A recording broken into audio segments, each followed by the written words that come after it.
हिंदी प्रज्ञा में आपका स्वागत है। आज हम पढ़ेंगे काव्य गुण। काव्य गुण किसे कहा जाता है?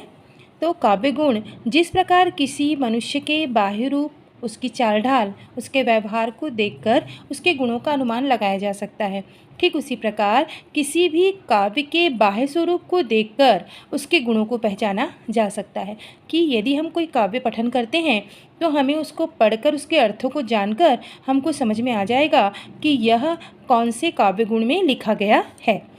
जैसे मनुष्य में विनम्रता होती है, दया होती है, उदारता होती है, उसी प्रकार काव्य में भी 3 गुणों का पाया जाता है। 3 गुण पाए जाते हैं।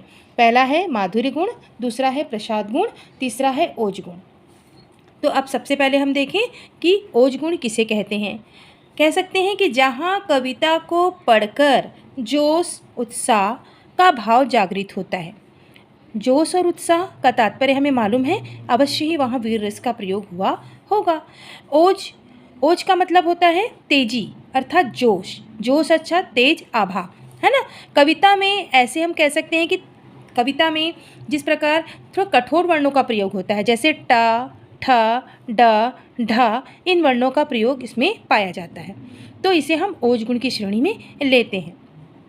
ओज गुण मुख्यतः हम कह सकते हैं कि ओज गुण में वीर रस, रौद्र, भयानक और विभत्स रसों का प्रयोग इसमें किया जाता है। ये आपका ओज गुण होता है। जैसे आप देखे होंगे कि झांसी की रानी कविता में एक कविता थी, बुंदेलो हरबोलो की सबने सुनी कहानी थी, खूब लड़ी मर्दानी वह तो झांसी वाली रानी थी। आप देखेंगे जैसे ही हम इस कविता का वाचन करते हैं वैसे ही हमारे रोंगटे खड़े हो जाते हैं या हमारे हृदय में कुछ कर गुजरने की भावना उत्पन्न होती है।